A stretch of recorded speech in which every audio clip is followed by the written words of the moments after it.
नमस्कार दोस्तों, न्यू दृष्टि एकेडमी से मैं विपिन सनोडिया टाइगर्स एजुकेशन में आपका स्वागत करता हूं। दोस्तों आज हम लोग क्या पढ़ने वाले हैं तो भारतीय संविधान की प्रस्तावना पढ़ेंगे। क्या पढ़ेंगे दोस्तों? भारतीय संविधान की प्रस्तावना। ध्यान से समझिएगा दोस्तों, भारतीय संविधान की प्रस्तावना के बारे में। दोस्तों इसे क्या कहा जाता है? इसे उद्देशिका के नाम से भी जाना जाता है मेरे दोस्त, आपको पता होना चाहिए। क्लियर हुआ? चलिए ध्यान से समझिएगा मेरे भाई कि हमारा जो प्रस्तावना है ये है क्या। पहले इसे जानते हैं कि प्रस्तावना क्या है। तो दोस्तों प्रस्तावना भारतीय संविधान की भूमिका की भांति है। इस बात का ध्यान देना है ना। क्या है प्रस्तावना? क्या है दोस्तों? प्रस्तावना भारतीय संविधान की भूमिका की भांति है। लेकिन इसमें क्या है, ध्यान से सुनिएगा। इसमें संविधान के आदर्शों, उद्देश्यों, सरकार के स्वरूप, संविधान के स्रोतों से संबंधित प्रावधान है और संविधान के लागू होने की तिथि आदि का संक्षेप में इसमें उल्लेख किया गया है। क्लियर हुआ दोस्तों? तो इसलिए आपको पता होना चाहिए कि हमारा क्या है, प्रस्तावना में ये सब कुछ लिखा हुआ है। लेकिन दोस्तों आपको एक चीज और देखना होगा। भारतीय संविधान की प्रस्तावना का जो आविर्भाव है पंडित जवाहरलाल नेहरू के द्वारा 13 दिसंबर 1946 को, ध्यान से सुनिएगा, पंडित जवाहरलाल नेहरू जी के द्वारा कब दोस्तों? तो आपको मैंने बताया कब, तो डेट आपको विशेष तौर पर याद रखना होगा। तो डेट क्या है दोस्तों? 13 दिसंबर 1946। आपको पता होगा दोस्तों ये चीज, है ना। लेकिन आपने ये भी देखा होगा कि हमारे यहाँ पर अंतिम बैठक, जो संविधान की अंतिम बैठक हुई थी वो 13 दिसंबर को ही हुई थी। पहली बैठक जब ये नाम आया, इससे डेट आई है तो मैं आपको बता देता हूँ। पहली बैठक कब हुई थी दोस्तों? 9 दिसंबर 1946 को। दूसरी बैठक कब हुई थी? 11 दिसंबर 1946 को। और तीसरी कब हुई थी? 13 दिसंबर 1946 को हुई थी। क्लियर हुआ दोस्तों? ध्यान से सुनिएगा दोस्तों। आप लोगों ने तो देखा, क्या देखा यहाँ पर कि हमारे जो प्रस्तावना का आविर्भाव पंडित जवाहरलाल नेहरू के द्वारा 13 दिसंबर 1946 को संविधान सभा में रख दिया गया। लेकिन दोस्तों इसका उद्देश्य, प्रस्ताव क्या हुआ कि हम लोग, इन्होंने तो रख दिया था, ये प्रस्ताव तो उन्होंने पारित करवा दिया था, लेकिन यही कारण है कि संविधान की प्रस्तावना का उद्देशिका कहकर हमारे संबोधित किया था। तो बन जाएगा आपसे इतना, तो पंडित जवाहरलाल नेहरू ने प्रस्तावना को संबोधित कहकर संबोधित किया था, उद्देशिका कहकर संबोधित किया था। क्लियर हुआ दोस्तों? चलिए लेकिन ध्यान से समझिएगा कि हमारा जो प्रस्तावना है उसमें विचार क्या, जो आपने देखा होगा कि जो प्रस्तावना का जो विचार आया था वो कहां से आया था, और जो संविधान हमारे पर, ये आपने कहीं आपको दो नाम देखने को मिलते हैं। कौन कौन से दो नाम देखने को मिलते हैं दोस्तों? मैं आपको बताता हूं। यदि आपसे एग्जाम में आए तो विचार पूछता है, तो विचार आपको लगता होगा कि सर इसमें दो चीजें आती हैं। एक आता है किसका नाम, हमारे यहां पर अमेरिका का नाम आता है, और एक और नाम आपको देखने को मिलता होगा ऑस्ट्रेलिया का नाम। किसका दोस्तों? ऑस्ट्रेलिया का नाम आपको देखने को मिलता है। लेकिन ध्यान से समझिएगा, हमारे जो विचार आते हैं वो कैसे आते हैं, मतलब जो विचार आया, हमारे प्रस्तावना का जो विचार आया वो कहां से आया? तो दोस्तों प्रस्तावना का जो विचार आया वो हमारा अमेरिका से आया। लेकिन दोस्तों आपको मैं एक चीज और बता दूं कि इसकी भाषा कहां से आई। तो इसमें जो भाषा लिया गया है, मतलब क्या लिया गया है दोस्तों? तो भाषा लिया गया है, वो कहां से लिया गया है? तो ऑस्ट्रेलिया से लिया गया है। क्लियर हुआ दोस्तों? आपको यहां तक समझ में आया? बिल्कुल आया है ना, ध्यान समझिएगा। लेकिन दोस्तों एग्जाम में आपसे आए कि प्रस्तावना का विचार अमेरिका से लिया गया है और भाषा का कहां से लिया गया है, तो भाषा कहां से ली गई इसकी? तो ऑस्ट्रेलिया से ली गई है। क्लियर हुआ दोस्तों? लेकिन चलिए अब हम बात करते हैं, इसमें एक शब्द और देखने को मिलता है हमें। क्या देखने को मिलता है दोस्तों? हम भारत के क्या हैं? हम भारत के लोग हैं। अब आपको पता होना चाहिए। क्लियर हुआ दोस्तों? भारत के लोग हैं। यहीं से शुरू होता है क्या, संविधान का हमारे यहां पर आगे की प्रक्रिया। हम भारत के लोग। अब दोस्तों हम भारत के लोग हैं तो आपको पता होना चाहिए कि 26 नवंबर 1949 को संविधान की पूरी प्रोसेस समाप्त हो चुकी थी। लेकिन यहीं पर क्या हुआ, 26 नवंबर को हमारे यहाँ पर आपको पता होगा 1949 को क्या हो गया था, संविधान बनकर कंप्लीट हो चुका था। लेकिन आपको पता होगा जब हमारे यहाँ पर 26 नवंबर को संविधान बना तो इसका क्या हुआ, ये अंगीकृत हो चुका था। क्या हो चुका था दोस्तों, ये अंगीकृत। तो एग्जाम में आएगा तो बन जाएगा कि हमारा जो संविधान है वो अंगीकृत कब हुआ, तो 26 नवंबर 1949 को हुआ। क्लियर हुआ दोस्तों। लेकिन एग्जाम में एक डेट और पूछता है दोस्तों कि हमारे यहाँ क्या क्या, तो आपने देखा होगा 26 जनवरी 1950 को क्या हुआ था, तो दोस्तों इस समय लागू हुआ था। क्या हुआ था, संविधान लागू हुआ था। तो दोनों डेट आपको विशेष तौर पर रखना होगा। 26 नवंबर 1949 को अंगीकृत हुआ था, 26 नवंबर 1949 को अंगीकृत हुआ था, 26 जनवरी 1950 को क्या हुआ था, तो ये हमारे लागू हो चुका था। क्लियर हुआ। तो दोनों डेट आपको याद रखना होगा।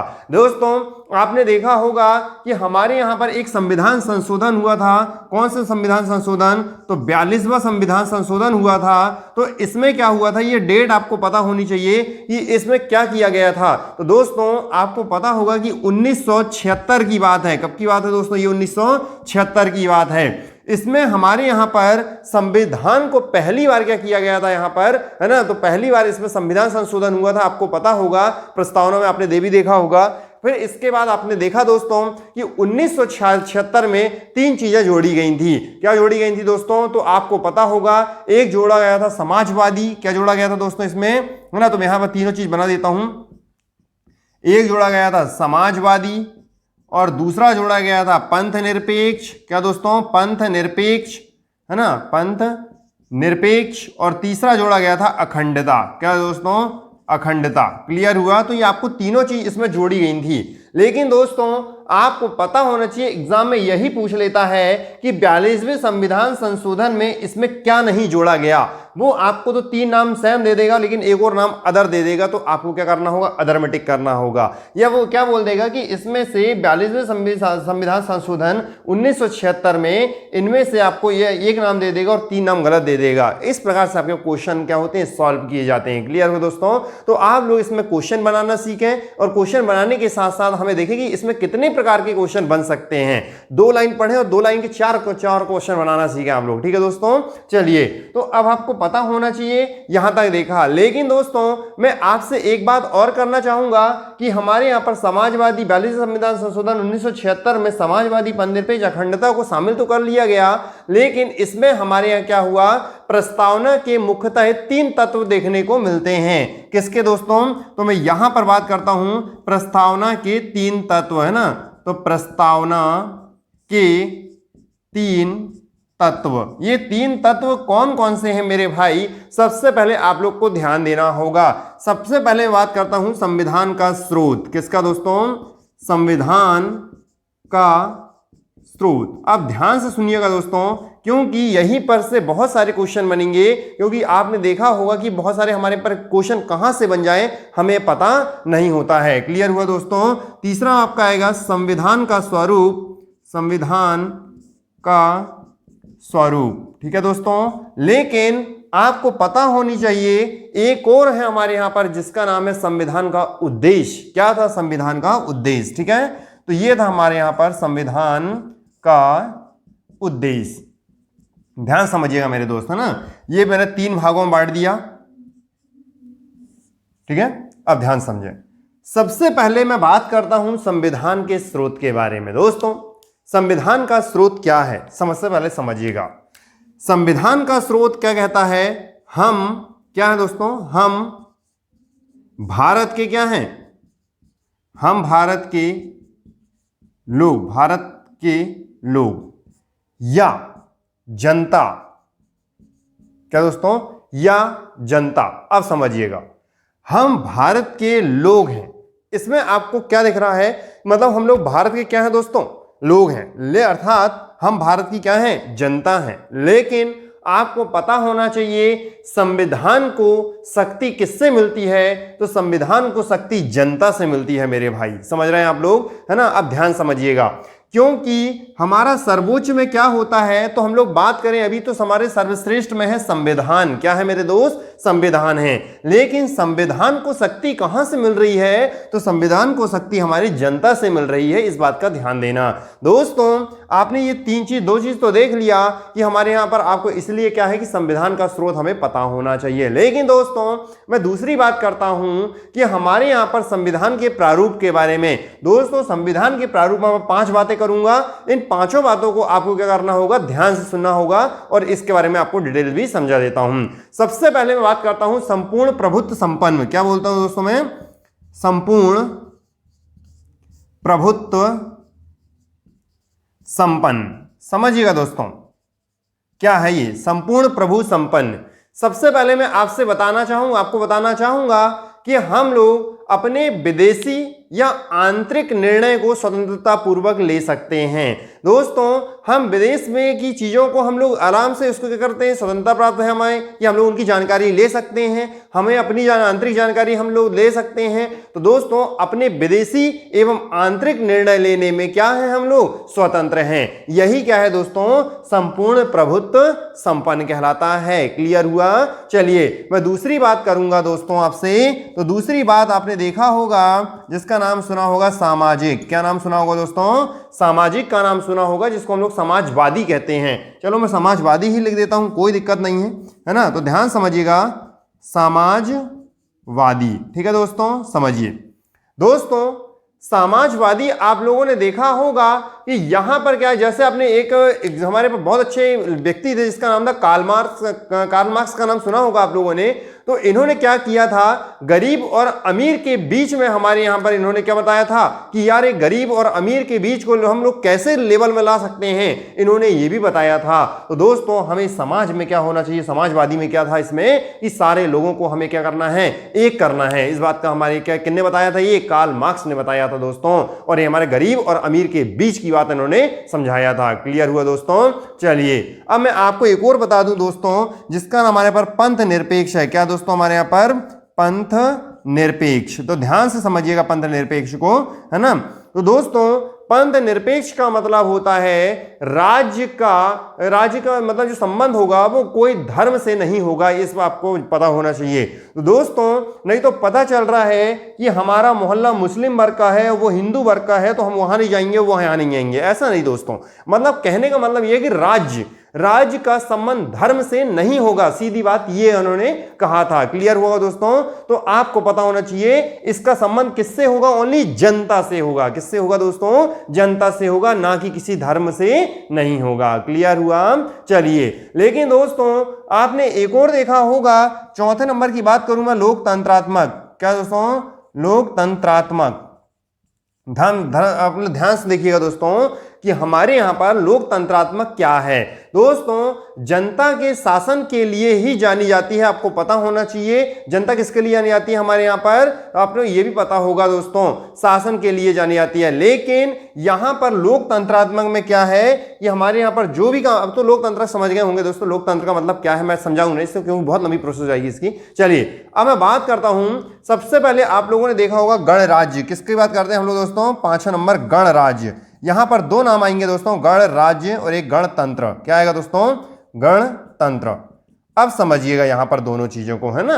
गणराज्य आप लोगों ने देखा, लेकिन मैं गणतंत्र के बारे में समझा देता हूं दोस्तों। जिनका संविधान वास्तविक होता है, जिसका वास्तविक होता है, जैसे एग्जाम्पल मैं आपको समझाता हूं दोस्तों। राष्ट्रपति का नाम सुना है आप लोगों ने, तो राष्ट्रपति नाम मात्र का होता है, लेकिन हमारे यहां पर जो कार्यात्मक जो कार्य होते हैं, और वो कौन होते हैं दोस्तों, जो वास्तविक रूप में काम करते हैं, वो होते हैं प्रधानमंत्री होते हैं। कौन दोस्तों, प्रधानमंत्री होते हैं। क्लियर हुआ। चलिए तो आप लोगों ने यहीं पर देखा कि जो नाम मात्र के होते हैं और ये कार्यात्मक होते हैं, अर्थात कार्य करने, अर्थात जिसको हम लोग बोल सकते हैं क्या, है ना, कि वास्तविक रूप से कार्य करते हैं, तो उनको बोलते हैं। लेकिन दोस्तों आपको पता होना चाहिए गणतंत्र में हमारे यहां पर क्या होता है, इसमें कोई भी हमारे यहां पर वंशानुगत की स्थिति नहीं होगी। नहीं तो पता चल रहा है कि राष्ट्रपति के लड़के राष्ट्रपति ही बने, दोस्तों ऐसा नहीं होगा इस पे। क्लियर हुआ। तो आपको पता नहीं, क्योंकि भारत हमारा क्या है, गणतंत्र है। क्लियर हुआ दोस्तों, बन जाएगा आपसे इतना।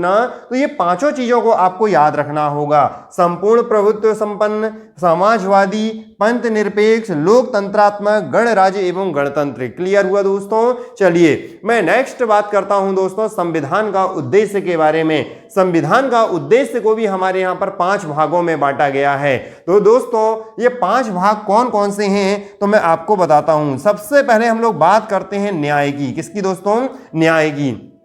ध्यान समझना, न्याय को हमारे यहां पर 3 भागों में बांटा गया है। सबसे पहले आप लोगों को पता होगा कि आपने यहीं पर देखा होगा दोस्तों कि हम लोग इसमें सामाजिकता की बात भी करेंगे, आर्थिक की बात भी करेंगे, राजनीतिक की भी बात करेंगे, लेकिन आपको एक एक करके हमें देखना होगा। सबसे पहले हम लोग क्या पढ़ने वाले हैं दोस्तों, तो हम लोग न्याय पढ़ने वाले हैं। तो हम लोग इसमें बात करेंगे, सामाजिक की बात करेंगे, सामाजिक की बात करेंगे, फिर इसके बाद में आर्थिक की बात करेंगे, और आर्थिक के बाद आपको पता होना चाहिए हम लोग राजनीतिक की बात करेंगे। तो दोस्तों आपने ये तीन चीजें देखा, राजनीतिक। अब हम लोग इसमें क्या क्या है, सामाजिक क्या है, पहले हम लोग इसे देखते हैं। दोस्तों आपको पता होना चाहिए ये तीनों चीजें हमारे यहाँ पर कौन सी क्रांति से ली गई थी, ये मैंने शायद आपको, चलिए ठीक है कोई बात नहीं, तो ये हमारे यहाँ पर आपको पता होगा कि रूसी क्रांति से इसे लिया गया था। कहाँ से लाया गया था दोस्तों, इसे रूसी क्रांति से इसे लाया गया था दोस्तों। लेकिन आपको पता होना चाहिए सामाजिक क्या है, सामाजिक न्याय क्या है, इसको देखते हैं। दोस्तों हमारे यहाँ सामाजिक न्याय मैंने आपको बताया था कि हमारे पंथ निरपेक्ष, अर्थात कि हम लोग इसमें क्या कर सकते हैं, समाज को हमारे यहाँ पर एक लेवल में लाना होगा। दोस्तों आर्थिक का मतलब होता है कि हमारे यहाँ पर जो आर्थिक चीजों में विषमता होती है उन्हें हमारे यहाँ पर विषमता को दूर करना होगा। दोस्तों राजनीतिक में क्या है कि राजनीतिक में हमें सबको लेकर चलना है। क्या करना है दोस्तों, सबको लेकर चलना है राजनीतिक में। क्लियर हुआ? तो आपको ये चीज पता होनी चाहिए न्याय के बारे में। लेकिन दोस्तों मैं बात करता हूं स्वतंत्रता के बारे में। दोस्तों हमारे यहाँ पर स्वतंत्रता क्या है, स्वतंत्रता को समझना अति आवश्यक है, क्योंकि दोस्तों स्वतंत्रता से हमारे यहाँ पर ये है, स्वतंत्रता से तात्पर्य ये कह सकते हैं हम लोग कि इसमें क्या होगा कि यदि किसी व्यक्ति है, यदि उसका विकास होगा तो हमें उसको क्या कर देना चाहिए, उसको अपने काम करने के लिए उसे स्वतंत्र कर देना चाहिए। क्यों? क्योंकि यदि उसका विकास होगा तो हमारे देश का विकास होगा। ये समझ में आया दोस्तों? तो आपको क्या लग रहा है हमारे पर कि जो सेकंड नंबर पॉइंट है ये स्वतंत्रता को दर्शाता है। लेकिन दोस्तों आपको एक चीज और बता दें कि हमारे यहाँ पर जो स्वतंत्रता तो है, इसके बाद हमारे यहाँ पर नेक्स्ट पॉइंट की बात करते हैं, समानता की बात करते हैं। किसकी बात दोस्तों? समानता की बात करते हैं। समानता आप लोगों ने देखा होगा, अनुच्छेद हमारे यहाँ पर शायद आपने पढ़ा होगा कभी, तो 14 से 18 तक हमारे यहाँ पर क्या है, समानता का अधिकार आप लोगों ने सुना होगा। ठीक है दोस्तों, चलिए समानता का मतलब क्या होता है? समानता का मतलब होता है कि हमारे यहाँ पर आपने ये देखा होगा कि सारे लोगों के साथ एक समान व्यवहार होना चाहिए। इसमें हमारे पर किसी से भेदभाव की भावना नहीं होनी चाहिए, सबके साथ एक समान व्यवहार हो। क्लियर हुआ दोस्तों? चलिए दोस्तों यहाँ पर एक चीज और नजर आती है, व्यक्ति की गरिमा। क्या नजर आती है दोस्तों? तो व्यक्ति की गरिमा नजर आती है, ध्यान से समझिएगा। तो आपने देखा व्यक्ति की गरिमा। दोस्तों आपने यहां पर अनुच्छेद 21 के बारे में सुना होगा। तो दोस्तों आपने देखा होगा कि हर एक व्यक्ति की एक क्या होती है, गरिमा होती है, हर एक पहचान होती है। लेकिन दोस्तों हम लोग नेक्स्ट बात करते हैं राष्ट्र की एकता एवं अखंडता। किसकी बात कर रहे हैं दोस्तों? राष्ट्र की एकता एवं अखंडता। राष्ट्र की एकता एवं अखंडता, ध्यान से सुनिएगा। अब आप समझ रहे होंगे अखंडता क्या है। दोस्तों मैंने आपको अभी बताया था कि 42वें संविधान संशोधन 1976 के अनुसार हमारे यहाँ पर क्या किया गया था, अखंडता को जोड़ा गया था। लेकिन दोस्तों आपने इसके बारे में, अखंड का मतलब क्या होता है कि हमारे जैसे यहाँ बहुत सारी विभिन्नताएं पाई जाती हैं। विभिन्नताएं कैसे? मान लो यहाँ पर बहुत सारे भिन्न भौगोलिक क्षेत्र देखा जाए, हमारे पर आर्थिक क्षेत्र को देखा जाए, हमारे पास बहुत सारे लोग रहते हैं, अलग अलग धर्म के लोग रहते हैं। मतलब अखंडता में हमारा देश क्या है, एक है। आपको पता होना चाहिए, इसलिए उसको अखंड, वो खंड में क्या है, एक है, इसलिए हम लोग इसको बोलते हैं अखंड। क्लियर है दोस्तों? तो अखंडता हमारे पर क्या है, तो आपको समझ में आ गया। लेकिन दोस्तों मैं बात करूं आपसे यहीं पर बंधुत्व के बारे में। किसके बारे में दोस्तों? बंधुत्व के बारे में बात करता हूं, ध्यान समझिएगा। आपने ये अनुच्छेद की भी बात करें दोस्तों, तो अनुच्छेद हमारे पर 51 का में आप लोगों ने देखा होगा। तो बंधुत्व के बारे में आपको यहां पर देखने को मिलेगा। ठीक है दोस्तों, चलिए। तो दोस्तों यहां पर आपने देखा कि सामाजिक हमारी जो प्रस्तावना के मुख्यतः कितने भागों में बांटा गया है? प्रस्तावना के तत्व को 3 भागों में बांटा गया है। अब ये कौन कौन से थे? सामाजिक क्या था? संविधान का स्रोत, संविधान का स्वरूप और संविधान का उद्देश्य। तो ये तीनों चीजों को आपको देखना होगा, क्योंकि दोस्तों संविधान का जो स्रोत है हम भारत के लोग अर्थात जनता से है, और हमारे यहाँ पर भारतीय संविधान का स्वरूप क्या है? संपूर्ण प्रभुत्व संपन्न है, समाजवादी है और पंथ निरपेक्ष, लोकतांत्रात्मक और गणराज्य तथा गणतंत्र है। लेकिन दोस्तों संविधान का उद्देश्य क्या कहता है कि न्याय को 3 भागों में बांटा गया है, सामाजिक, आर्थिक और राजनीतिक। स्वतंत्रता, फिर समानता, फिर व्यक्ति की गरिमा, और क्या था, राष्ट्र की एकता, है ना, एवं अखंडता और बंधुत्व था। दोस्तों आपने ये अभी देखा, लेकिन अब हम लोग यहीं पर से आपने देखा कि हम लोग यहां से आगे बढ़ते हैं। तो दोस्तों आप लोगों ने एक व्यक्ति का नाम सुना होगा, NA, है ना, किसका नाम सुना होगा दोस्तों, NA पालिका वाला। आपने इसका नाम तो सुना होगा ना दोस्तों, पालिका वाला, नहीं सुना, बिल्कुल कोई दिक्कत नहीं, नहीं सुना होगा तो भी कोई दिक्कत नहीं। पालकी वाला क्या है दोस्तों, ये पालकी वाला जानते होंगे, कभी सुना होगा, कभी नेट में सर्च करिएगा इनके बारे में अच्छे से आप, है ना। तो ध्यान समझिएगा दोस्तों, आपने देखा होगा NA पालकी वाला ने एक जो प्रस्तावना को संविधान के को क्या कहा है इन्होंने, परिचय पत्र की संज्ञा दिया है मेरे दोस्त। किसकी परिचय पत्र की संज्ञा दिया है, यह आपको पता होनी चाहिए दोस्तों। तो यही एग्जाम में आ जाएगा कि परिचय पत्र की संज्ञा किसने दिया है, किसको दिया है, तो NA ने दिया है, NA पालिका वाला ने दिया है। क्लियर हुआ दोस्तों, और किसको, प्रस्तावना को। समझ आया। चलिए नेक्स्ट दोस्तों, आपने अलादी का नाम सुना होगा, किसका नाम सुना होगा, अलादी, औलाद का नहीं दोस्तों, अलादी का नाम सुना होगा, ठीक है दोस्तों। चलिए अलादी का नाम सुना होगा, तो अलादी ने क्या कहा, तो दोस्तों दीर्घकालीन सपनों का विचार कहा। क्या कहा इन्होंने, दीर्घकालीन सपनों का विचार। अब दोस्तों ये क्या है, दीर्घकालीन सपनों का विचार, सपनों का विचार। दोस्तों आपको पता है, यदि आप कोई चीज विचार कर रहे हैं, यदि बहुत भविष्य का लेके विचार कर रहे हैं कि यार मुझे बुढ़ापे होते तक, मेरी अभी 20 साल की उम्र है और मुझे बुढ़ापे होते तक मुझे क्या करना है, तो दोस्तों आप क्या कर रहे हैं, दीर्घकालीन सोच रहे हैं कि यार मुझे इतना कुछ करना होगा, मुझे इतना कमा के रखना होगा, तो मैं ये करूंगा वो करूंगा, अर्थात आप दीर्घकालीन सोच रहे हैं। बस सेम यही कंडीशन हमारे संविधान में हुआ। तो दोस्तों हमारे यहाँ पर किन्होंने, अलादी जी ने बहुत अच्छा सोचा। इन्होंने क्या कहा कि अब हमारा संविधान तो है, अब इसे हमें लंबे समय तक चलाना है, तो इन्होंने ही विचार करके क्या बनाया, संविधान के प्रति बात रखी। तो दोस्तों दीर्घकालीन सपनों का विचार है, किसने कहा, ये हमारे पर अलादी जी ने कहा है। क्लियर हुआ दोस्तों। चलिए दोस्तों अब आपको लगता होगा सर संविधान की आत्मा किसे कहते हैं, बिल्कुल बताइएगा, बिल्कुल मैं आपको बताऊंगा। दोस्तों आपको यहां पर लगता होगा सर संविधान की आत्मा, संविधान की आत्मा किसे कहते हैं, मैं आपको बताऊंगा, क्योंकि यहां पर क्वेश्चन आपको हमेशा हमेशा के लिए कंफ्यूजन दूर हो जाएगा।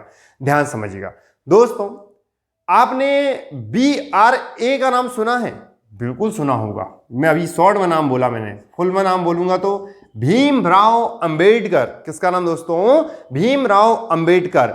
आपने देखा होगा कि भीमराव अंबेडकर क्या कहते हैं, यदि उनके नाम के साथ, किनके साथ, भीमराव अंबेडकर के यदि नाम से बोला है उन्होंने, तो इन्होंने अनुच्छेद 32 को क्या कहा है, तो इन्होंने संविधान की आत्मा कहा है। लेकिन ध्यान रखना कि आपको वो बोलेगा कि संविधान की आत्मा क्या है, तो संविधान की आत्मा हमारे यहां पर प्रस्तावना है। लेकिन वो बोले कि भीमराव अंबेडकर जब यदि नाम साथ में दे दे, तो आपको क्या बताना होगा, अनुच्छेद 32 संविधान की क्या है, आत्मा है। क्लियर हुआ दोस्तों, समझ में आ गया होगा। लेकिन अब हम बात करते हैं यहीं पर वेरुवादी। आपने देखा होगा दोस्तों वेरुवादी संघवाद, वेरुवादी संघवाद का नाम सुना होगा, तो मैं आपको बताता हूं वेरुवादी संघवाद। ध्यान समझिएगा मेरे दोस्त, वेरुवादी संघवाद, हाँ डेट भी लिख देता हूं 1960, ठीक है दोस्तों। चलिए वेरुवादी संघवाद 1960 में क्या हुआ, इन्होंने क्या कहा दोस्तों, सुप्रीम कोर्ट ने, आपको पता होना चाहिए, सुप्रीम कोर्ट ने निर्णय लिया कि हमारे, इन्होंने मतलब कि बोला कि निर्णय दिया कि प्रस्तावना संविधान का अंग नहीं है, संविधान का अंग नहीं है, अर्थात इसमें हम लोग अनुच्छेद 368 के तहत संविधान में संशोधन नहीं कर सकते, बदलाव नहीं कर सकते। ये किन्होंने कहा दोस्तों, तो वेरुवादी संघवाद 1960 में कहा। क्लियर हुआ दोस्तों। लेकिन आपको पता होना चाहिए केशवानंद भारती बनाम का नाम सुना होगा आप लोगों ने, केशवानंद भारती बनाम। ध्यान से सुनना दोस्तों, इन्होंने 1973 में क्या कहा, इन्होंने कहा कि हमारे सुप्रीम कोर्ट ने कहा कि इस प्रस्तावना का संविधान का अंग है, इसे हम लोग क्या कर सकते हैं, इसमें बदलाव कर सकते हैं, लेकिन इसमें मूल ढांचे में परिवर्तन नहीं कर सकते। ये किसने कहा मेरे दोस्त? तो ये हमारे यहां पर केशवानंद भारती बनाम जी के द्वारा कहा गया, केरल में। कहां पर दोस्तों? केरल। क्लियर हुआ? तो केरल आपको बन जाएगा दोस्तों यहां तक, लेकिन ध्यान से समझिएगा। आपने यहां पर तो देख लिया, लेकिन राज्य के धर्म के प्रति व्यवहार के आधार पर इसे 3 भागों में बांट दिया। दोस्तों, राज्य के धर्म के प्रति व्यवहार के आधार पर हमें 3 भागों में बांट दिया, तो मैं यहीं आपको एक एक करके समझाता हूं। सबसे पहले समझिएगा मेरे दोस्त, इसमें आपको देखने को मिलेगा नास्तिक राज्य। सबसे पहले मैं राज्य को 3 भागों में बांटा उन्होंने। नंबर 1 नास्तिक राज्य। ये नास्तिक राज्य क्या है दोस्त? सबसे पहले मैं आपको बताता हूं दोस्तों। राज्य की सभी मतलब ये राज्य हैं जो सभी धर्म को विरोध करता है। जैसे एग्जाम्पल मान लो, एग्जाम्पल मानिएगा, मैं कहां का हूं, यदि मैं जहां पर रहता हूं वो राज्य है एग्जाम्पल, और ये पूरा एमपी में क्या है कि मान लो यहां पर मुस्लिम वर्ग ज्यादा है तो यहां पर मुसलमान का विरोध, हिंदू वर्ग ज्यादा है तो हिंदू का विरोध, मतलब सारे धर्मों का विरोध करा जा रहा है। इसलिए दोस्तों आपको पता होना चाहिए ऐसे राज्य को नास्तिक धर्म राज्य के नाम से जाना जाएगा, या नास्तिक राज्य के नाम से जाना जाएगा। लेकिन दोस्तों एक राज्य और आता है जिसका नाम होता है सैद्धांतिक राज्य। सैद्धांतिक राज्य जैसे एग्जाम्पल, वे राज्य जहां पर धर्म क्या हो दोस्तों, धर्म का विरोध तो ना हो, लेकिन ऐसा राज्य जिसका अपना एक धर्म हो, अपना एक धर्म हो, ऐसे राज्य को सैद्धांतिक राज्य कहते हैं। जैसे एग्जाम्पल आपने श्रीलंका का नाम सुना होगा, ये एक सैद्धांतिक राज्य है। क्लियर हुआ दोस्तों? लेकिन आपने एक और देखा होगा धर्मनिरपेक्ष। किसका नाम दोस्तों? धर्मनिरपेक्ष। नाम से ही समझ में आ रहा है ऐसे राज्य जो धर्म के मामले में क्या है, तो आपको पता होना चाहिए दोस्तों, तटस्थ रहते हैं, अर्थात जिसका कोई भी धर्म ना हो, ऐसे धर्म को धर्मनिरपेक्ष के नाम से जाना जाता है। जैसे एग्जाम्पल भारत। हमारा भारत क्या है दोस्तों? तो आपको पता होना चाहिए क्या है, तो जो हमारा भारत दिख रहा है ये धर्म निरपेक्ष है। समझ में आया मेरे दोस्त? तो ये क्लियर दोस्तों, ये था हमारा संविधान की प्रस्तावना। मिलेंगे नेक्स्ट वीडियो के साथ। आज के लिए इतना ही। Thank you.